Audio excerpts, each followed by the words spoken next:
The midday sun beat down as the rusted pickup rumbled down the quiet stretch of road, coughing smoke with each mile. The truck's paint had long given up the fight, and the license plate was little more than a rusted suggestion of what once was. Inside, the driver, a man with sun-leathered skin and calm eyes, drove with both hands on the wheel. He wasn't in a hurry. He never was.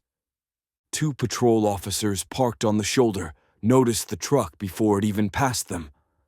One nudged the other and grinned. Expired tags, probably no registration. Wanna bet it's not even insured. With a flick of the lights and a quick whoop of the siren, they pulled onto the road and followed the pickup. The driver didn't react with panic or hesitation. He simply slowed, pulled over to the side, and turned off the engine. His hands stayed on the wheel, fingers steady and knuckles weathered with age and use. The younger officer approached from the driver's side, his steps cocky and casual. The older one trailed behind, hand resting lazily near his holster. "License and registration?" the young one asked, voice thick with boredom and a hint of mockery. He glanced over the peeling dashboard and the cracked side mirror, taking mental note of every defect. "Or just some good excuses, old man." The driver turned his head slightly, enough for the sunlight to catch the lines carved deep into his face. "It's in the glove box," he said evenly, voice low and calm. He moved slowly, deliberately, opening the compartment and handing over a leather wallet containing his ID and a folded paper. The officer scoffed. "Harold Briggs, retired, huh?" He waved the ID toward his partner. "Bet he hasn't driven legally since the 90s. The second officer chuckled, circling the back of the truck. "No plate. This thing even run on gas or just hope and prayers?" Harold didn't respond. He stared straight ahead, letting the silence speak for him. "Mind stepping out, sir?" the first officer asked. He didn't wait for agreement.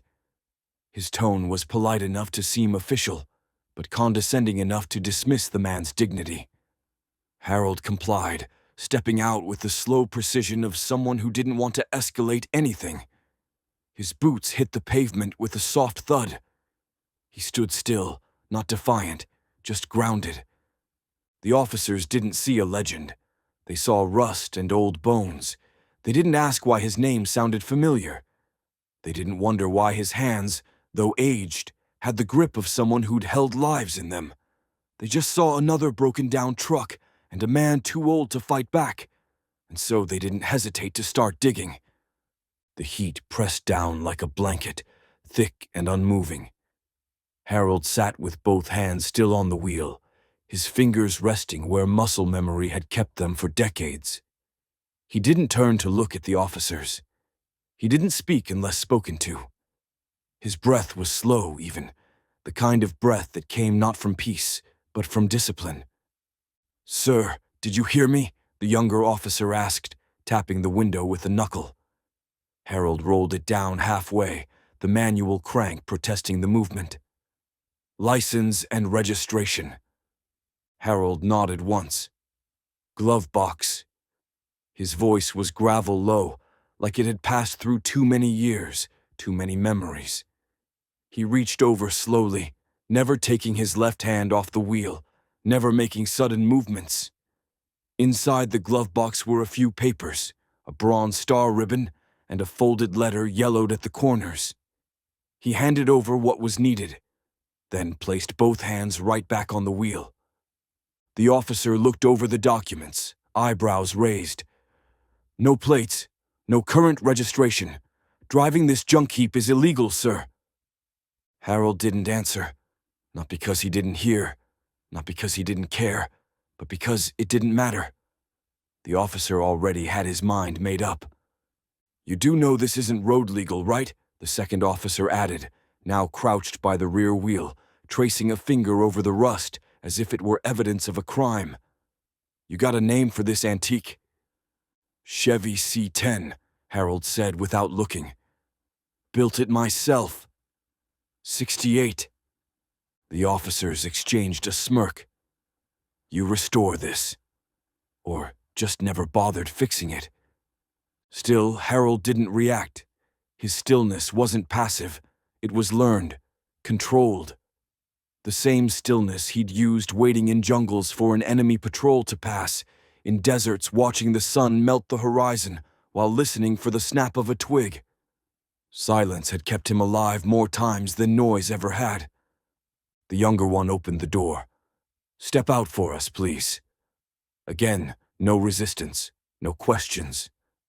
Harold moved like a machine, slow, sure, programmed long ago to obey without hesitation, but never without purpose. They made him stand by the truck as they poked through the bed, lifting lumber, glancing at the tools and hardware. What's this for? Ramp, Harold said. Neighbor's house. The answer didn't matter to them. His voice, his age, even his calm, they read it all as weakness.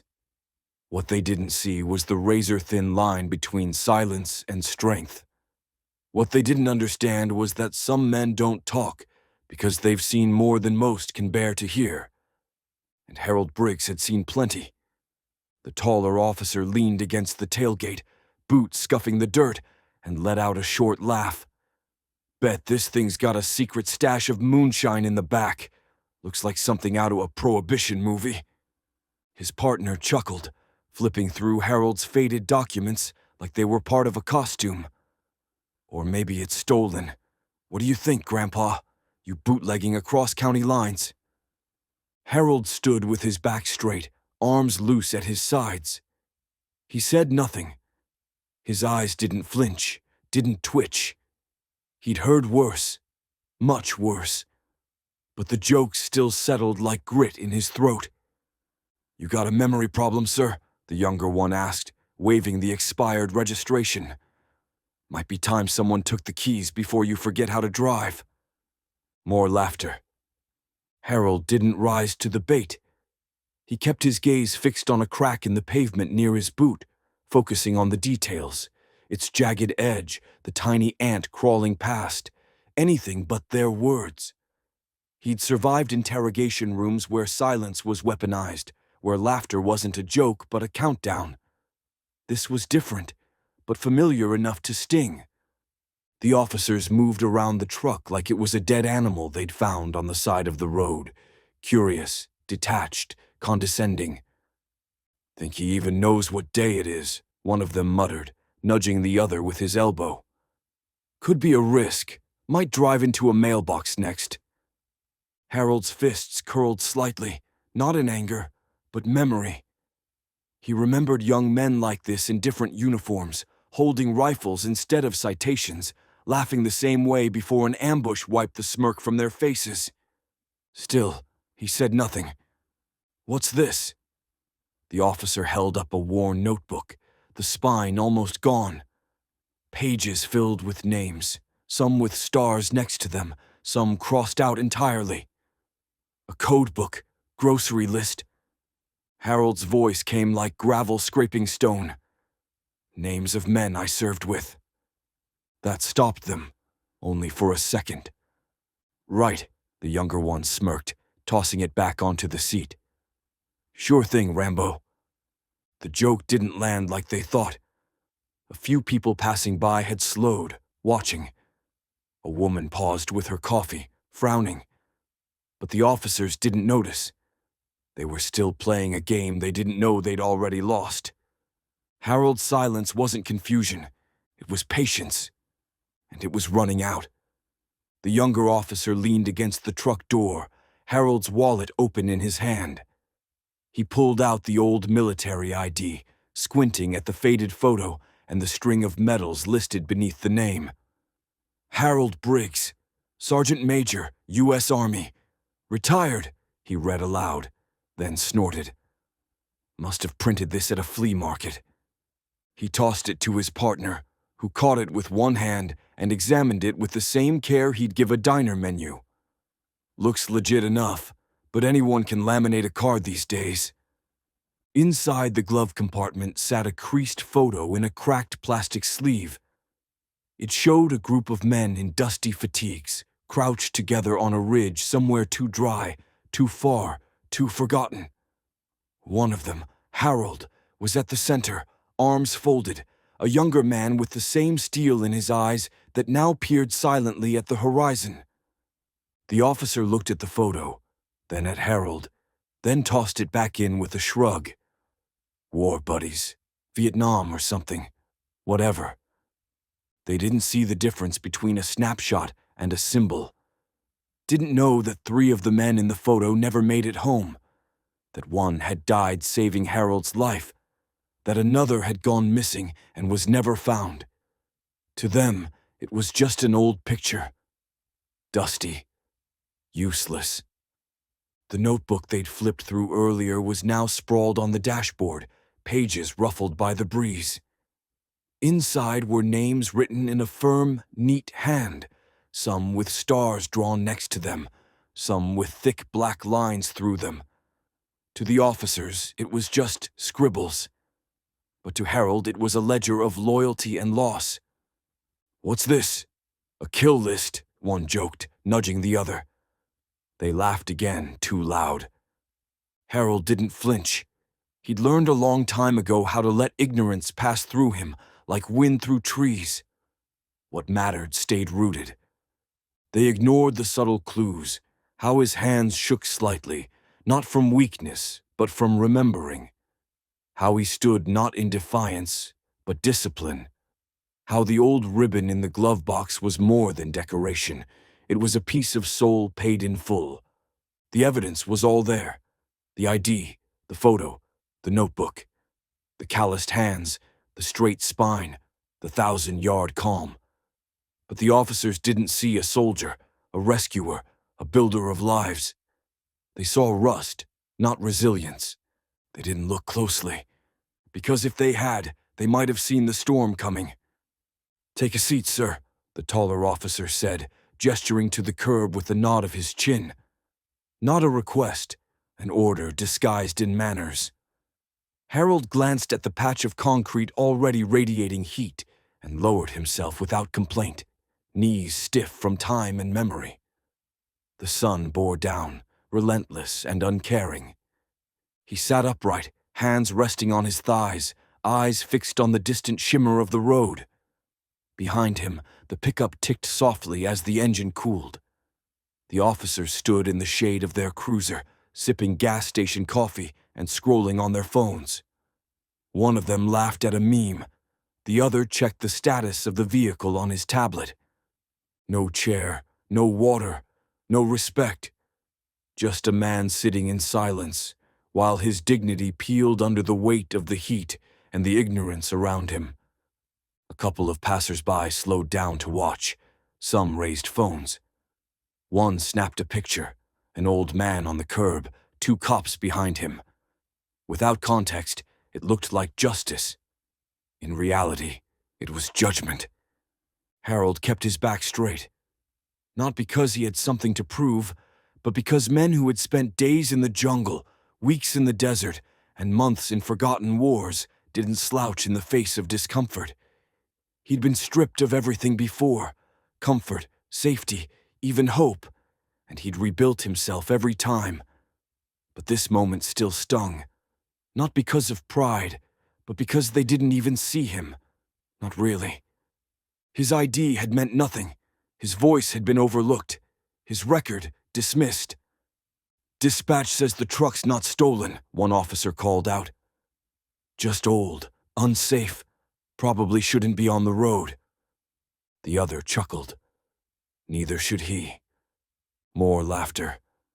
The heat clung to Harold's back, sweat tracing the lines of old scars beneath his shirt. Scars no one would ask about. Scars from shrapnel, from operations never documented, from years spent saving lives while bullets shredded the air around him. A nearby tree cast a small shadow, but no one offered it to him. The officers leaned against their cruiser, engine idling in periodic bursts of air-conditioned relief. They never offered a seat inside, never offered anything. This wasn't a traffic stop anymore. It was humiliation under the sun. But Harold said nothing. Because some things don't need words. Some things just need to be witnessed. And soon, they would be. The town wasn't big, and word traveled faster than traffic on a slow afternoon. It started with a single curious glance, a teenager on a bike who paused at the sight of flashing lights. Then came a woman walking her dog, who slowed when she saw the old man sitting on the curb. Her brow furrowed as she passed, but she kept walking, tugged by her leash and her assumptions. A young man leaned out his car window at the stoplight and raised his phone, zooming in. What did he do? He muttered to no one, already swiping over to post. The caption would read something snide, something about senile drivers and expired licenses. Another woman, sipping iced coffee from the cafe across the street, pressed record. Poor guy, she whispered to her friend. Probably wandered off. Hope they call someone. They both nodded, sympathetic but distant, already filling in a story that wasn't theirs to tell. The officers stayed relaxed, unconcerned. One leaned against the cruiser, the other still idling near the rusted pickup. They didn't notice the small crowd beginning to take shape along the sidewalk. Parents with strollers, a delivery guy, a retiree on his afternoon walk. They all watched the scene unfold like spectators at a slow, sun-drenched play. No one asked questions. They just assumed. Maybe he'd forgotten his meds. Maybe he was lost. Maybe he was a danger to himself. Maybe he was just one of those old men who refused to give up the wheel. Each assumption hung in the air like static. Harold didn't acknowledge them. He kept his eyes forward, posture straight, breathing slow. Let them film. Let them whisper.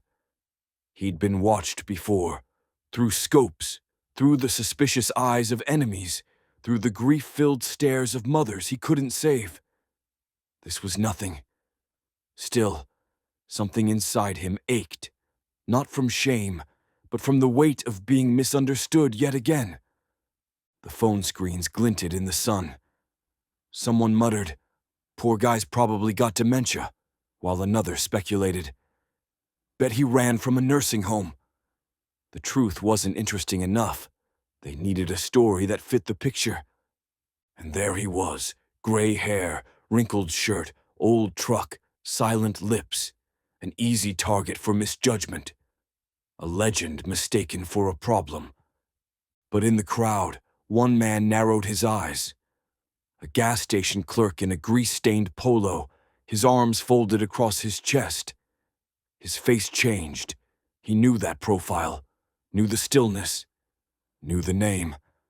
He stepped back inside, grabbed his old flip phone, and dialed. "Yeah," he said. "You need to come down to Maple and Pine. Now they've got Harold Briggs sitting on the curb like he's nobody." And everything began to shift. Mike Henderson had seen a lot in his years behind the register at Riverside Gas.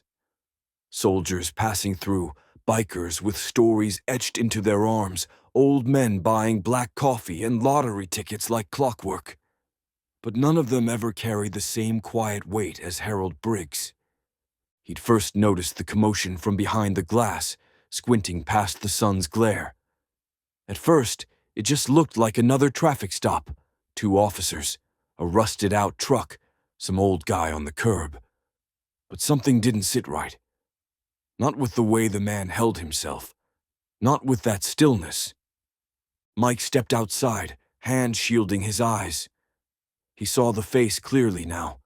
The same man who came in every Thursday morning for nails, motor oil, and a pack of mints he never ate. The one who spoke in short sentences, but listened like it was a sacred act.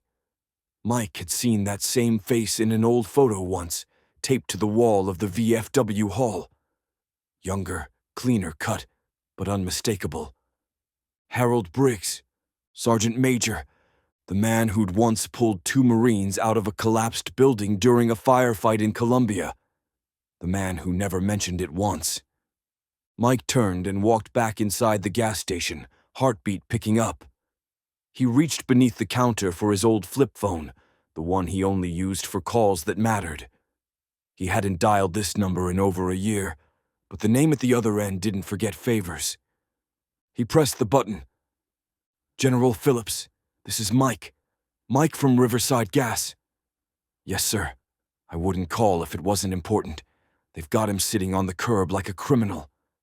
Maple and Pine. It's Harold, sir. Harold Briggs. Yes, that Harold Briggs." A pause. Then, "We'll be there within the hour." Mike hung up slowly and exhaled. Outside, the crowd was growing, and the officers still hadn't realized the gravity of their mistake. To them, it was just another roadside delay. But to Mike, and soon, to others, it was a moment of reckoning.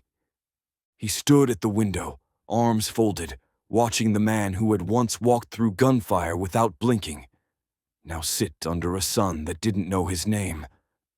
But someone remembered, and help was already on the way.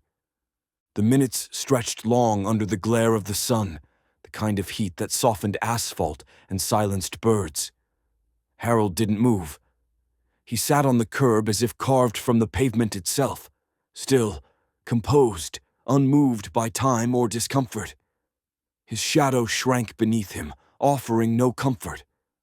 But he didn't need it. He'd waited longer in worse places, in the belly of jungles, on mountainsides where rescue came only if luck allowed. 30 minutes in heat, that was nothing. The officers, however, began to wilt. Their jokes dried up. The novelty wore off. The younger one leaned against the cruiser, tapping on his phone and glancing occasionally toward Harold, as if expecting him to finally snap, finally speak, finally break character. But Harold didn't play characters. He just was. The older officer ducked into the cruiser every few minutes, checking updates, thumbing through department records. Nothing pinged, no warrants, no alerts, no red flags, just an old man in a truck too old to care about regulations. "Still nothing," he muttered, shutting the door. "Guy's clean. Truck's not registered, but it's not stolen either." His partner sighed. "So what? We just write him up and let him go?" "Protocol," the older one said with a shrug. "Expired tags, unsafe vehicle. It's still citations." They sipped their drinks, now warm. The younger one tossed his empty cup onto the cruiser floor and stretched. "Should we call social services?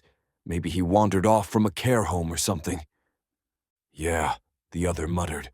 "Or maybe he's just old school stubborn." The quiet from Harold unnerved them more than if he'd shouted. There was no begging, no defiance, no trembling confusion. Just stillness, measured, intentional. The small crowd on the opposite sidewalk shifted occasionally, whispering among themselves. Phones were still out. Cameras still rolled. Somewhere a teenager snickered. Grandpa's still in timeout. But Harold didn't flinch.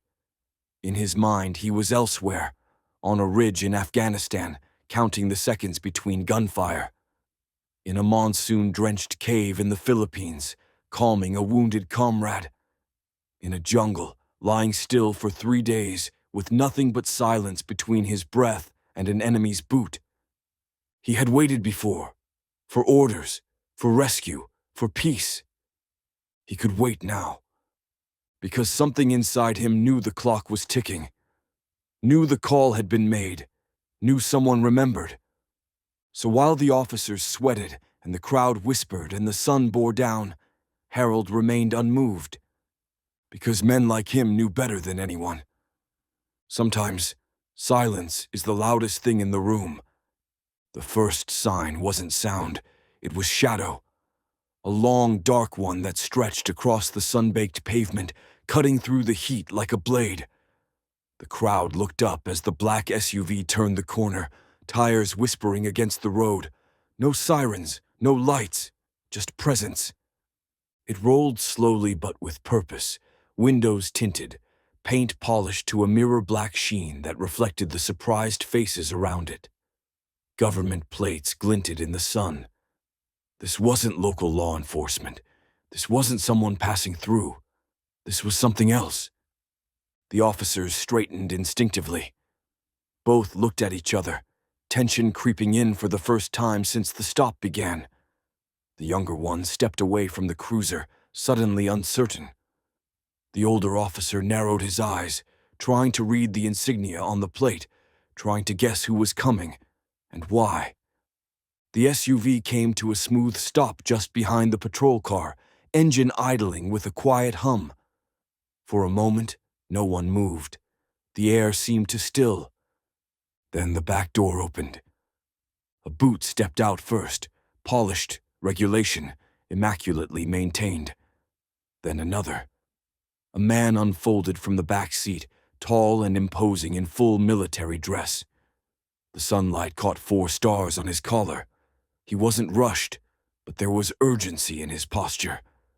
His eyes swept the scene once, sharp and knowing. The crowd hushed. The officers froze. General Marcus Phillips did not announce himself. He didn't need to. His reputation often arrived minutes before he did. His aide, a younger officer in a plain dark suit, stepped out behind him, holding a leather case with the presidential seal stamped into its surface. Phillips walked forward slowly, like he was inspecting a perimeter. His gaze passed over the rusted truck, the 2 patrolmen, the man on the curb. When he saw Harold, he stopped and nodded. The officers stood stiff, unsure whether to speak or stand at attention. "Which of you?" the general asked, his voice calm but heavy. "Stop this man." No one answered right away. The crowd, now nearly 50 people deep, leaned in as if holding breath. Phones recorded silently. The general's words carried more than authority. They carried weight. History. Harold didn't stand. He didn't need to. The world had just shifted, and the ones who thought they were in charge were beginning to realize they weren't. Not anymore. General Marcus Phillips didn't march. He glided. Every movement economical, controlled, the kind of presence that made grown men sit straighter without realizing why. The sun caught on his polished insignia, the 4 stars gleaming like a silent trumpet blast. He didn't need to raise his voice. Authority clung to him like armor. The officers stood stunned, watching him approach. The younger one instinctively moved to speak, but faltered when the general's eyes met his. There was no confusion in that gaze, only sharp recognition and quiet, simmering fury. Not loud, not theatrical. Worse, controlled. He stopped a few feet away from Harold, who was still seated on the curb, back straight, hands resting calmly on his knees. Their eyes met, 2 soldiers cut from the same cloth, separated only by time and title. No salute yet, just understanding. General Phillips turned his head slowly toward the officers. "Which of you stopped this man?" The senior cop swallowed. "Sir, we were just—" "That man," the general interrupted, his voice low but thunderous, "taught me how to lead. Fort Bragg, 1983. He pulled my squad out of a swamp when we got lost on recon training and saved 2 cadets from hypothermia." The words hit like a stone skipping across glass. The younger officer paled. "I owe my entire career to him," the general continued, "and I arrived to find him humiliated, on the side of a road, treated like a suspect instead of a hero." The aide stepped forward, briefcase in hand, but Phillips waved him back.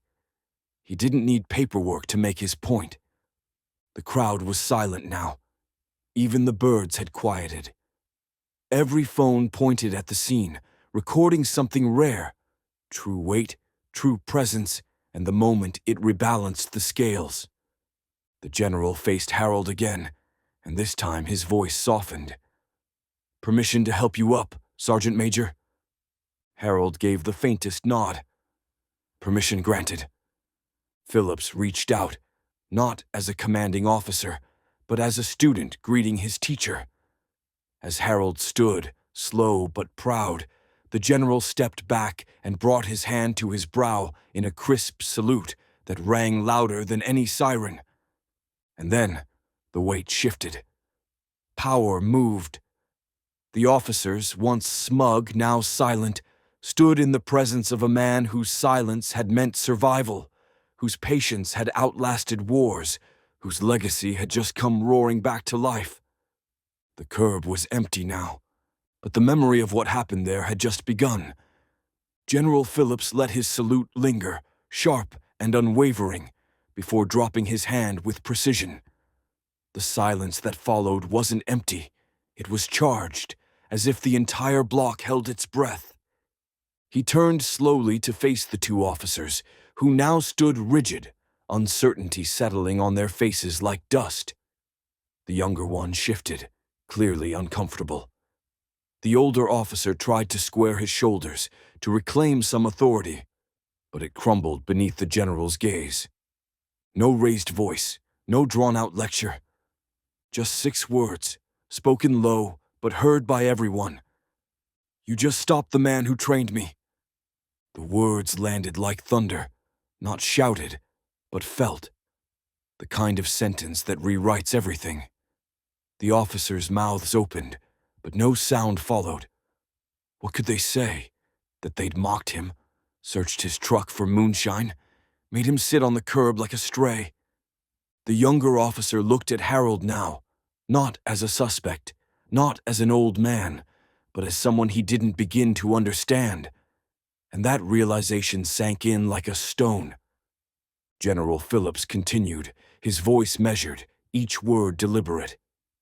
Sergeant Major Briggs has 3 combat tours. He's led extractions, trained generations of special forces, and built more than most men could in 10 lifetimes. And today, he was made to sit on the sidewalk while the people he once protected laughed. He didn't have to raise his voice to make it echo. The crowd across the street listened, unmoving. Some lowered their phones, realizing they weren't just filming a viral moment. They were witnessing accountability. Harold said nothing. He didn't need to. The general's words were doing what his silence never could. Phillips stepped closer to the officers. "You didn't ask who he was. You didn't look past the rust. You didn't show the respect this uniform is supposed to stand for." Neither officer met his eyes. "I'm not here to embarrass you," he said. "But I am here to remind you. Judgment is a weapon, and today you used it without thinking." The general's aide stepped forward again, this time handing over a thick folder. "Sergeant Major Briggs's service record," Phillips said. "The declassified version. Read it. Then ask yourselves what kind of men you want to be in that same uniform." He turned to Harold again. "I'll walk with you to your truck, sir." And as they moved side by side, teacher and student, soldier and general, the crowd parted in silence. No cheers, just reverence. Because the reckoning had come, and it didn't need shouting to be heard. The folder landed with a soft thud on the hood of the patrol car. Thick, worn, edges frayed from years of being opened, studied, revered. The general's aide stepped back, arms behind his back, eyes forward like a sentinel guarding a monument.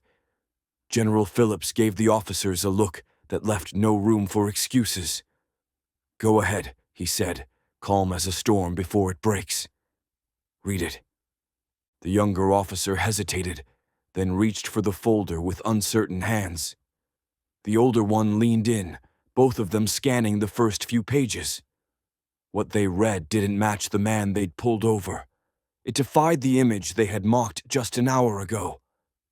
Vietnam, Laos, Colombia, Iraq, the younger officer murmured, voice trailing off.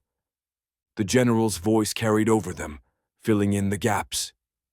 Sergeant Major Harold Briggs conducted over 70 covert missions in hostile territory, many of which remain classified. He's led hostage rescues, trained survival units, and once operated behind enemy lines for 9 days without contact. The crowd began to close in, drawn not just by curiosity, but reverence. Phones still recorded, but now the tone had shifted. They weren't just watching a moment, they were learning a story. The older officer flipped another page. Bronze Star, Silver Star, Distinguished Service Cross.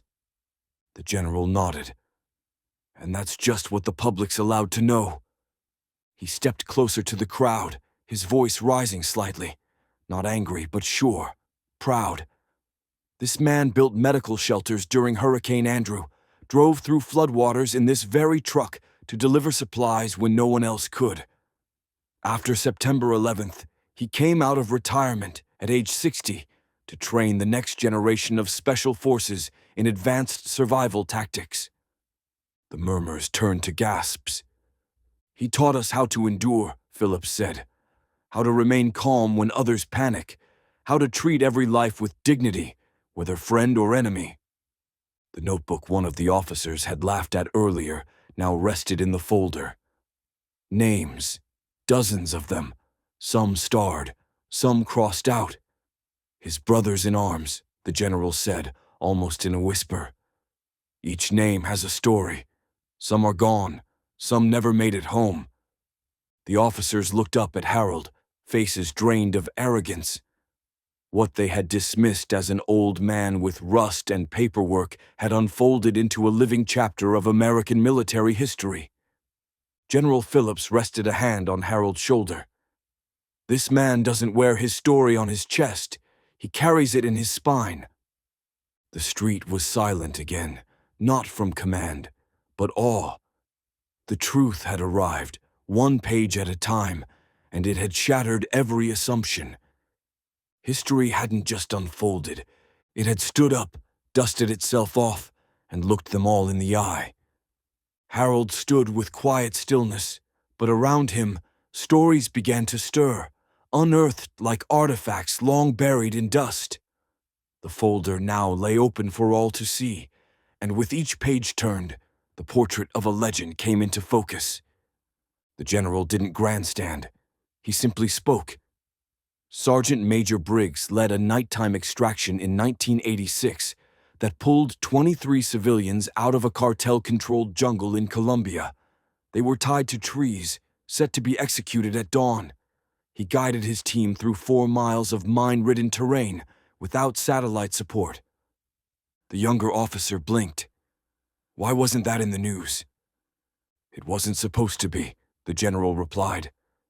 Some of Harold's missions were so sensitive, even his team never knew the full scope, but they followed him anyway, because men like him earn loyalty without ever asking for it. An older woman in the crowd stepped forward, eyes wide. My cousin was one of those civilians, she whispered. He never told us how he got out, just said someone got him to a chopper at sunrise. The general nodded. That someone was this man. Another page was flipped, another medal, another citation. Afghanistan, Sudan, Kosovo. Operations the country never spoke about, but relied on nonetheless.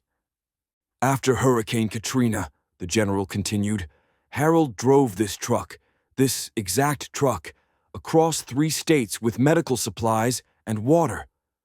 When FEMA couldn't get in, he did. He used his retirement savings to buy the gas. People in the crowd looked at the rusted Chevy with new eyes. What once looked like junk now gleamed with the weight of service. And he never took a single dime, Phillips added. No compensation, no recognition, not because he didn't deserve it, but because he never asked. The stories came pouring in, not just from the folder now, but from the community. He built my father's wheelchair ramp after his stroke, a man called out. Refused payment. He showed my daughter how to tie survival knots for her scout badge, said another. He donated blood every month for 30 years, said a nurse in scrubs. Never missed once. The crowd wasn't just listening anymore. They were remembering, recognizing. Harold didn't smile, didn't puff his chest. He simply stood, eyes forward, hands relaxed, as though he were waiting for another mission. In truth, he'd never stopped serving. He just did it without ceremony. And that was the revelation. He wasn't just a mechanic. He was the kind of man who fixed what others abandoned, whether it was a ramp, a truck, or a broken piece of the world. The silence was broken not by sirens or commands, but by voices, small at first, then louder, more certain. A woman in a floral blouse stepped forward from the crowd, her voice shaking just slightly. "That's Harold Briggs. He built the ramp at my mother's house after her stroke. Came by every weekend for a month. Wouldn't even let us buy him lunch." A teenager, no older than 16, raised his hand like he was back in school. "He taught our scout troop how to purify water with just a bottle and sunlight. Said it might save someone's life one day." More followed. "He delivered firewood to my dad all winter when he couldn't leave the house. He fixed the church roof after that storm. Didn't charge a thing, just showed up with a ladder. He stayed with my son after his car accident, kept him calm until the ambulance arrived." The stories poured in like rain after drought.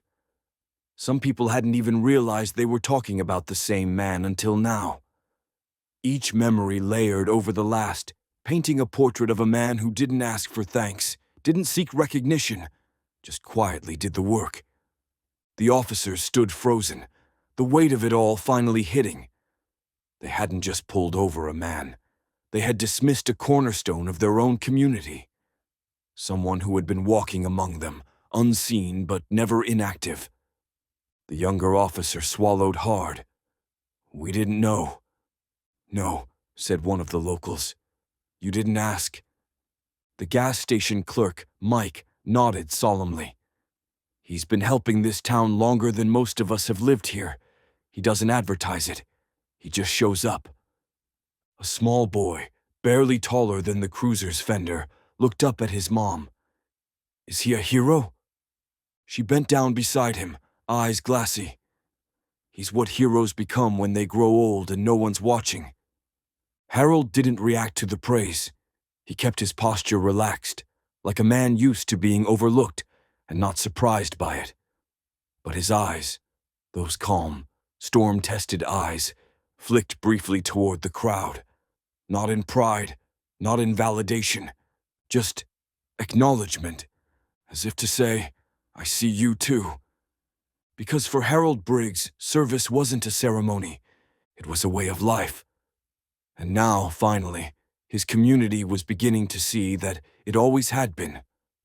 The rusted truck sat in the background like a monument, scarred, sturdy, and silent, bearing witness to the unfolding shift. Where moments ago there had been suspicion, now there was reverence. The weight of truth had settled over the scene, heavy and undeniable. General Phillips turned to Harold with a crispness honed by decades in uniform. "Sergeant Major Briggs," he said, voice clear and unwavering, "on behalf of every soldier you trained, every mission you led, and every life you protected, permission to render honors." Harold gave a slow nod. "Permission granted." With precision, the general raised his hand and delivered a salute. Not routine, not symbolic, but sacred. A gesture born not from rank, but from gratitude. The crowd watched in total silence as the highest-ranking officer on the scene stood motionless, his salute unwavering, a man paying tribute to the very foundation beneath him. Harold returned the salute, steady and slow, his fingers trembling just slightly from age, not weakness. The moment hung in the air like a held breath. Then the general turned toward the officers. "You pulled a hero from his truck and made him sit on the curb like a criminal," he said. "You laughed, you mocked, and you never once stopped to ask who he was." The younger officer couldn't meet Harold's eyes. His partner lowered his head, shame now written into every line of his face. "We followed protocol," the older one murmured, voice barely audible. Protocol without judgment is just paperwork, the general replied coldly.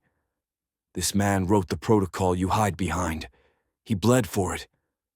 No one argued. There was nothing left to say.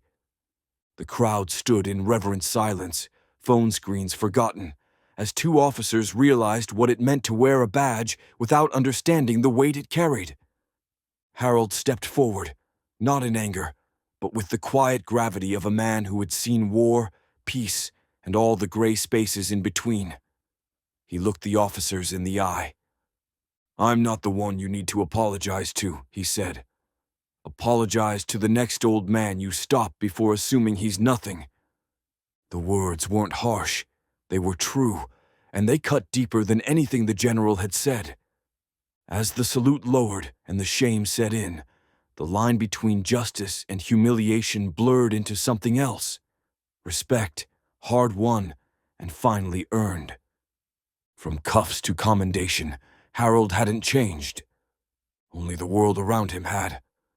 The crowd didn't disperse right away. No one was quite ready to return to their errands, their coffee runs, their scrolling screens. What they had just witnessed lingered in the air, more than an apology, more than a correction. It felt like an awakening. The younger officer still stood near the curb, his citation pad untouched. He looked at Harold, then at the general, and finally at the folder now resting on the hood of the cruiser like a sacred text. We were just doing what we were trained to do, he said, but the words lacked conviction.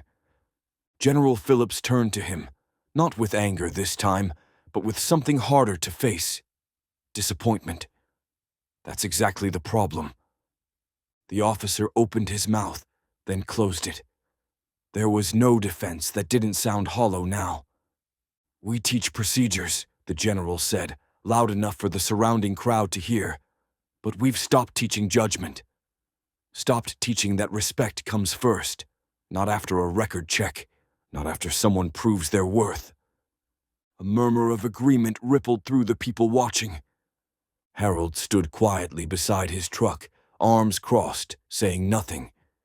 He'd seen this before, in different uniforms, different wars. The moment when rules became more important than the people they were meant to protect. When uniforms stopped being symbols of service and started becoming shields from accountability. We check plates before we check our assumptions, the general continued. We run IDs before we run our hearts. An older man in the crowd nodded. My grandson's a rookie. He told me they spend more time on de-escalation drills than they do learning about the communities they serve. Another voice chimed in. When did we stop asking questions before handing out orders? The general looked back at the officers. Protocol without compassion is just control, and control without understanding is fear. The older officer shifted, uncomfortable. We didn't mean harm. No one ever does, Harold finally said, his voice quiet but carrying. But meaning well doesn't undo the damage when you forget who you're talking to. Or worse, when you assume that someone in worn boots and a rusted truck has nothing left to teach you. The officers stood still. Harold took a breath and looked toward the open folder. That file doesn't make me who I am. It just proves it to people who didn't bother to ask. And with that, the silence returned. Not the awkward kind, but the heavy, thoughtful kind. The kind that stays with people. For the first time that afternoon, the conversation had turned inward. Not just about rules, but about how easily we let them replace something far more valuable. Respect. Harold leaned against the edge of his truck, the faded paint warm beneath his hand. The crowd had thinned, but the moment still held like the lingering scent of smoke after a fire. Sharp, unforgettable. The general stood nearby, his posture straight, his expression unreadable. The two officers remained silent, visibly shaken by the weight of everything they'd missed. The younger one finally stepped forward. His voice caught in his throat before he forced it out. Sir, I want to apologize. I didn't know. I judged you without asking, and I'm sorry. Harold looked at him, not with bitterness, not with pride, just with quiet eyes that had seen too much to hold a grudge. He studied the officer for a long moment, then shook his head slowly. "Don't apologize to me," he said. "I've lived enough life to understand what this was." The officer blinked. "Then, what do I say?" Harold's voice was low, but clear. "Say it to the next old man you stop, the one with the shaking hands or the truck that's falling apart. Say it with your eyes before you say it with your mouth. Treat him like he matters before you find out why he does." The general didn't interrupt. He knew wisdom when it was being delivered.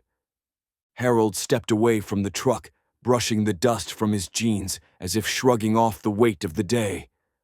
"I don't need medals, don't need my name trending. What I need is for people like you to carry this lesson forward, quietly, consistently.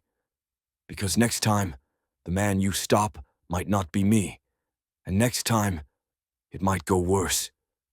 The words weren't angry. They weren't meant to scold. They were a gift. A warning wrapped in kindness, offered without expectation.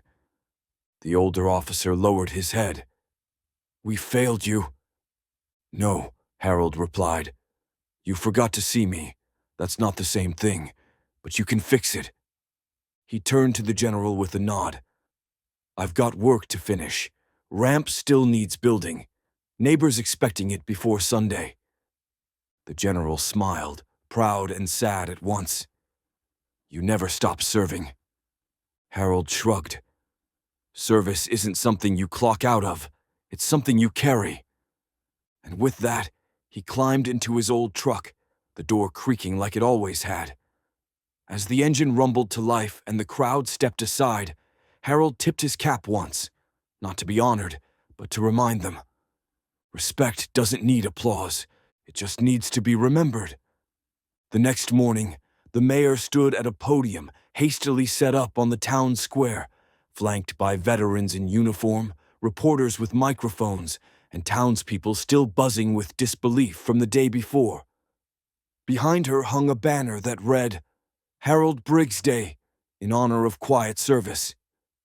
She adjusted the mic, glanced down at her prepared notes, then looked up. Some heroes don't wear capes. Some don't speak unless spoken to. And some, like Harold Briggs, serve in silence so deep we don't notice until we're reminded what dignity truly looks like. The crowd erupted in applause, not the kind reserved for political ceremony, but the kind that came from genuine gratitude. The mayor continued, voice thick with emotion. "Effective immediately, June 4th will be known as Harold Briggs Day in this town. A day to remember those who serve without asking for anything in return. A day to look around our neighborhoods and ask, who have we overlooked?" Local news picked up the story, then regional, then national. The footage of the general's arrival, the salute, the confrontation, all of it spread like wildfire. And with it came a wave of something rarer than outrage. Action. Within 24 hours, donations flooded in. First from neighbors, then from strangers, then from businesses, veterans groups, even school children. A local bank offered to match every dollar raised. The online total climbed fast, $5,000, then $20,000, then $80,000 by nightfall.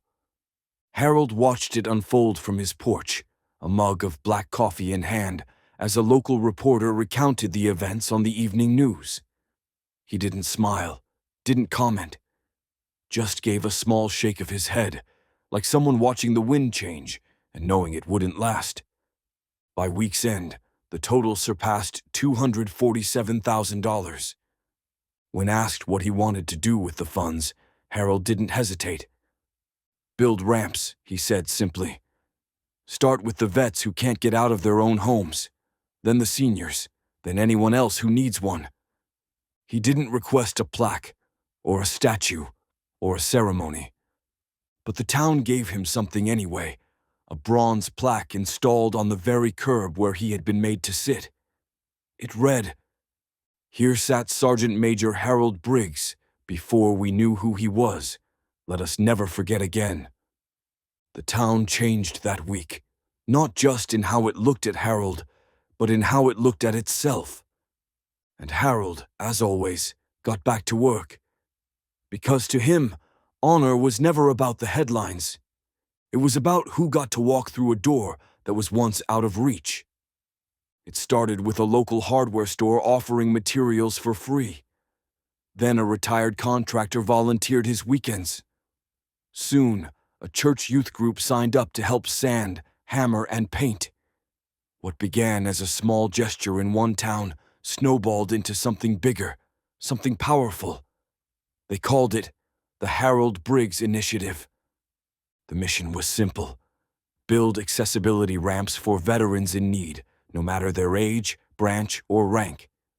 If they served, they deserved a way into their homes with dignity. No long forms, no red tape, just action. Word spread fast. By the second week, a VFW post in Texas had mobilized a team. In Pennsylvania, a school shop class took on the project as part of their graduation requirement. A retired Marine in Oregon started a GoFundMe to cover transportation costs for materials. It hit its goal in 4 hours. Veterans who had long accepted their limited mobility as just part of aging found themselves being called, not by social workers, but by neighbors and strangers alike. "We're building your ramp this weekend. Hope you like coffee. We'll bring breakfast too."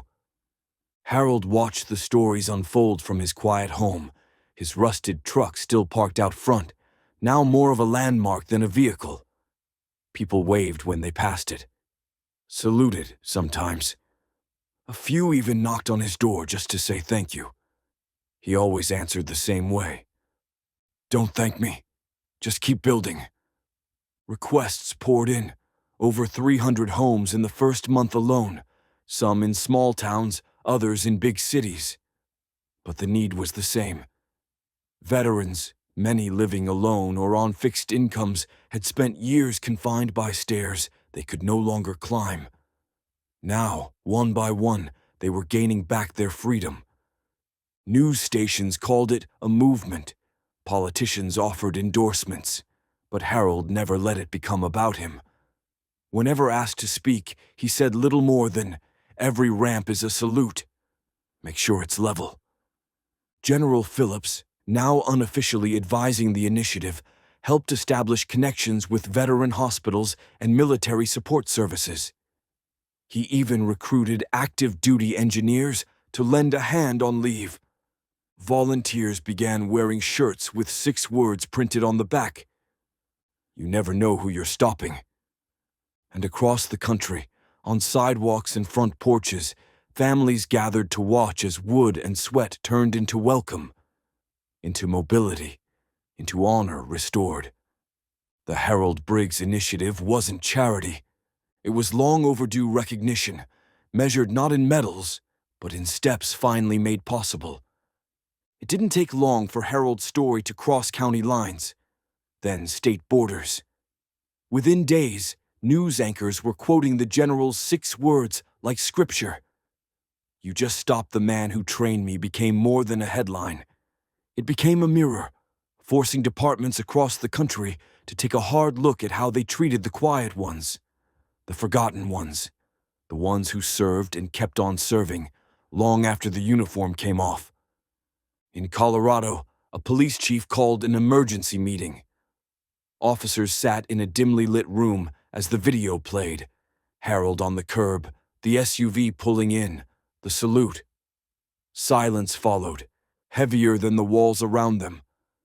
"That man could have been any one of 1,000 in our own neighborhoods," the chief said, "and we'd never know, unless we started looking differently." In Georgia, recruits at the academy were handed laminated cards during orientation. On one side, a photo of Harold. On the other, "Judgment is a weapon. Use it wisely." In New York, a precinct partnered with a local VFW to host monthly veteran awareness sessions, where officers heard stories they'd never imagined, about men who once led rescue missions now being ticketed for cracked windshields and faded plates. Harold didn't know most of this was happening. He wasn't on social media, didn't follow the news cycle. But the letters began arriving anyway, dozens of them. Some handwritten, others typed with trembling sincerity. "Thank you for showing me how wrong I was. Your silence taught me more than any academy ever did. We're changing because of you." One came from a young officer in Michigan. "We started a unit called Legacy Watch. Our job is simple: find the Heralds before we overlook them." Back in his town, the sheriff initiated a new protocol, not for arrests but for awareness.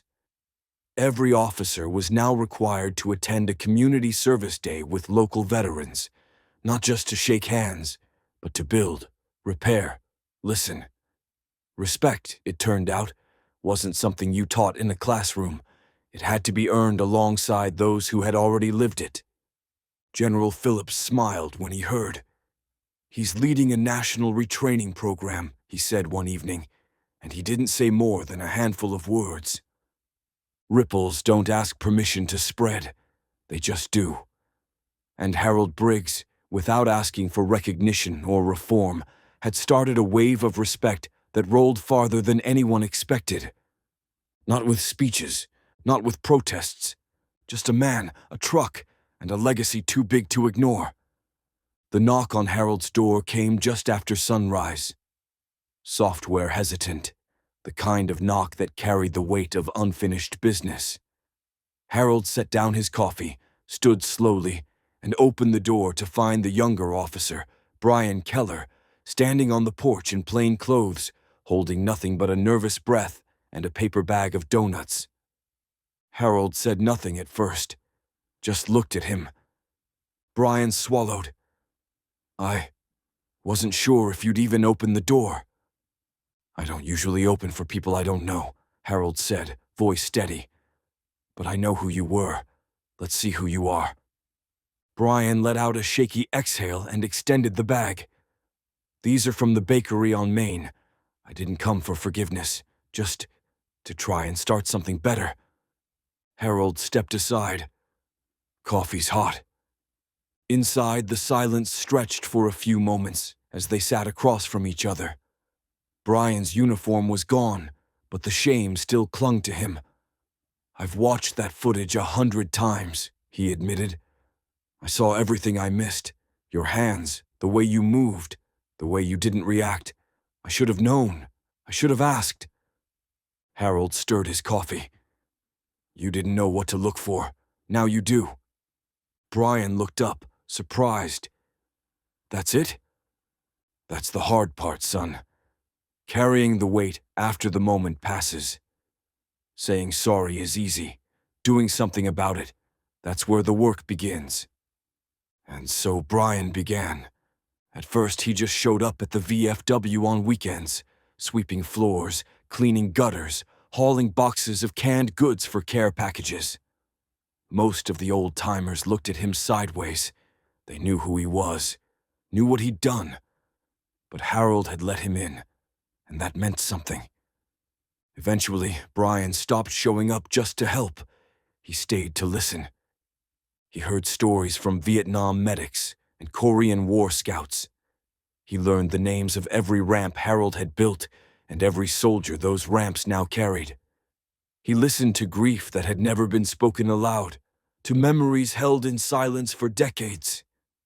One evening, after a long day rebuilding a porch for a double amputee Gulf War vet, Brian looked over at Harold. "Why'd you let me in?" Harold didn't look up from his hammering. "Because if I didn't, someone else would have paid for your mistake." Brian nodded, understanding now that redemption isn't a destination, it's a job. One you choose to show up for every day. And every time he did, someone else forgave a little more. Even himself.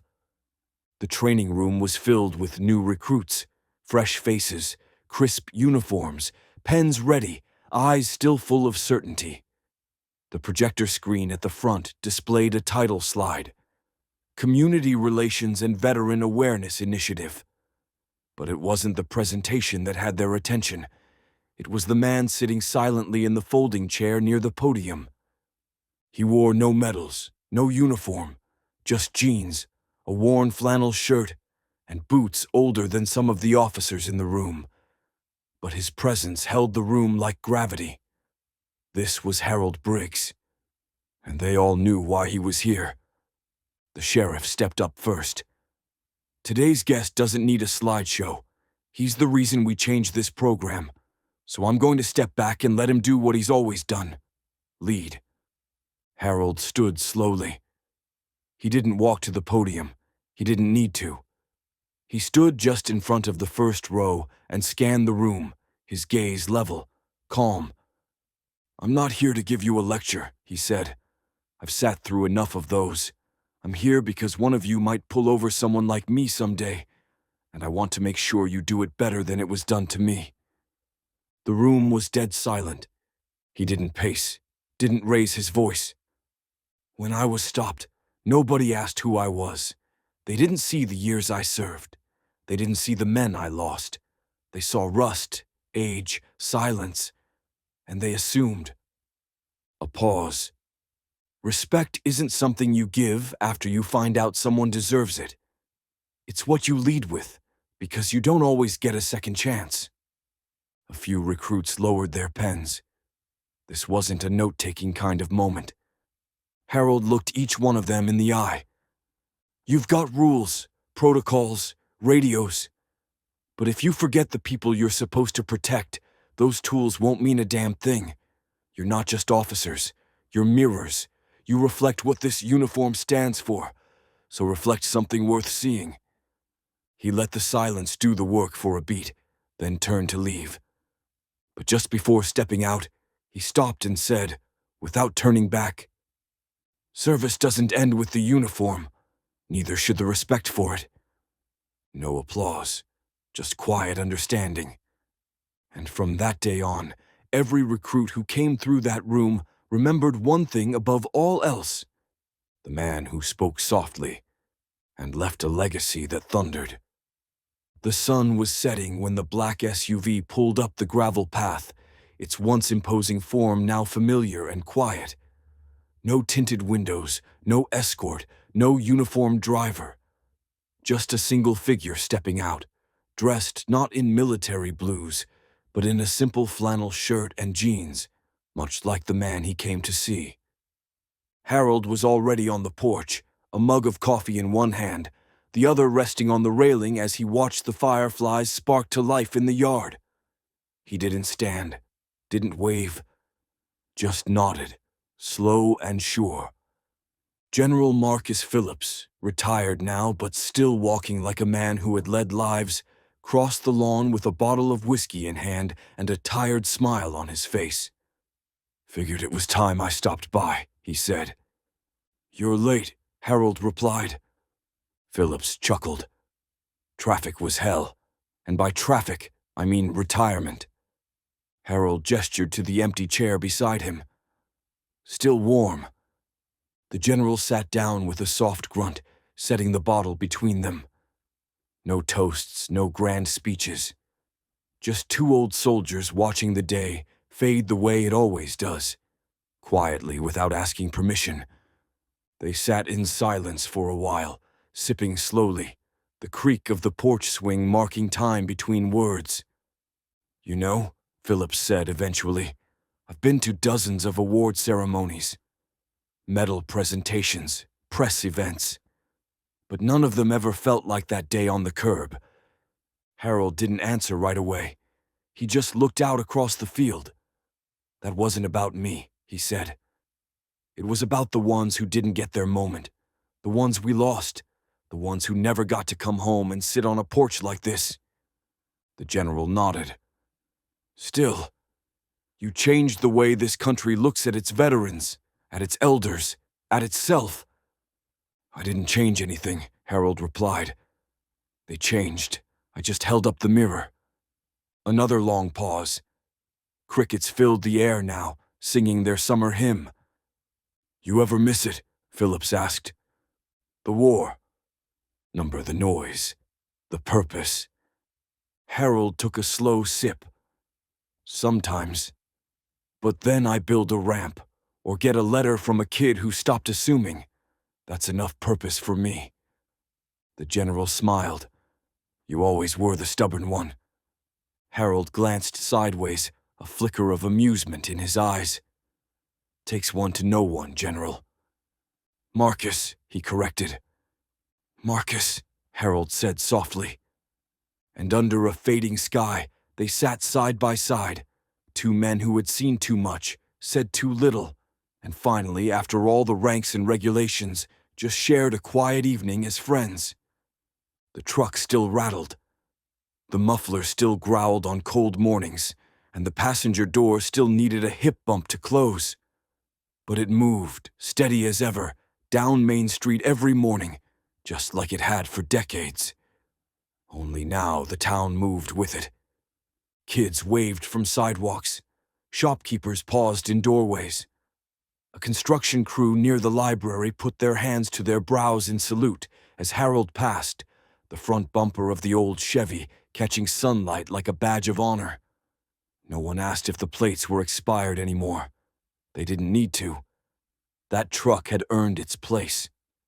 One morning, an officer in a patrol cruiser idled at a red light.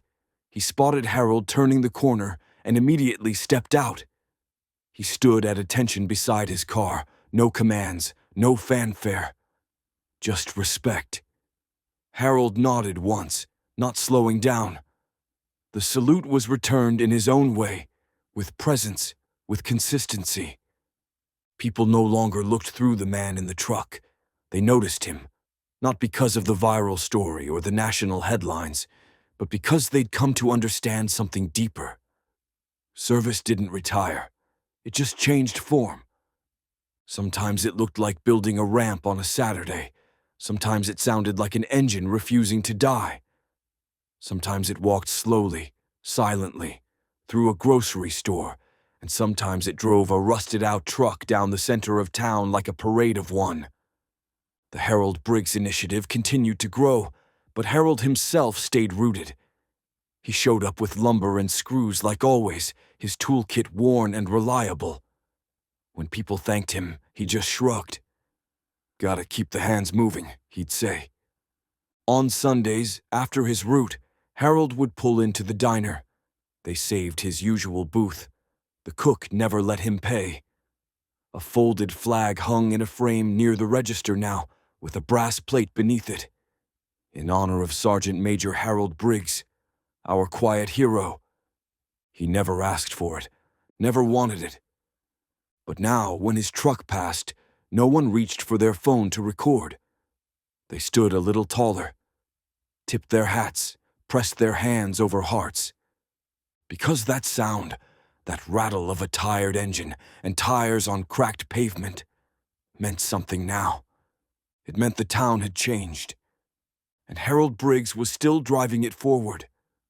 At the local police academy, there's now a framed photograph hanging in the main hallway. It's simple, just a grainy still from the dashcam footage. Harold Briggs, sitting on the curb in the midday sun, his back straight, hands resting patiently on his knees. Behind him, the blurred image of a black SUV arriving, and the silhouette of a four-star general stepping out. Below the photo in bold lettering are 6 words. You just stopped the man who trained me. Every recruit reads those words on their first day, not as a warning, but as a reminder. It's part of a new policy now, the Briggs Protocol, not another checklist, not another box to tick. A mindset, one that requires every officer to learn the full story behind that image. They're assigned to read the reports, watch the footage, and most importantly, understand the man at the center of it all. A man who never raised his voice, who never demanded respect, who just waited long enough for the world to remember what it owed him. Harold never attended the policy's unveiling. He said he had a fence to fix for a neighbor. But a few weeks later, when a young officer approached him outside the hardware store, fresh out of training, uniform crisp. Harold could see it in his eyes. Recognition. "Sir," the rookie said, almost whispering, "it's an honor." Harold looked him over, gave a nod, and replied, "Then wear that badge like it is." The ripple effect stretched far beyond one town. Departments across the country adopted versions of the Briggs Protocol. Some brought in veterans to speak. Others instituted empathy training rooted in lived experiences. It wasn't about turning cops into saints. It was about helping them see what had been invisible for too long. And through it all, Harold kept working, kept building ramps, kept showing up with 2 hands and a toolbox, never asking for attention. The truck kept rattling through town. The porch light stayed on late into the evening. And every year on June 4th, Harold Briggs Day, officers, veterans, kids, and neighbors gathered at the corner of Maple and Pine. They stood beside the bronze plaque embedded in the sidewalk, reading the etched words that had become a mantra. Not every uniform comes with a spotlight, but every act of service leaves a legacy. Because Harold Briggs didn't just change protocol, he changed perception. And now, every rookie knows, before you judge a man's silence, his truck, or the lines on his face, you ask his name, and you remember what respect looks like.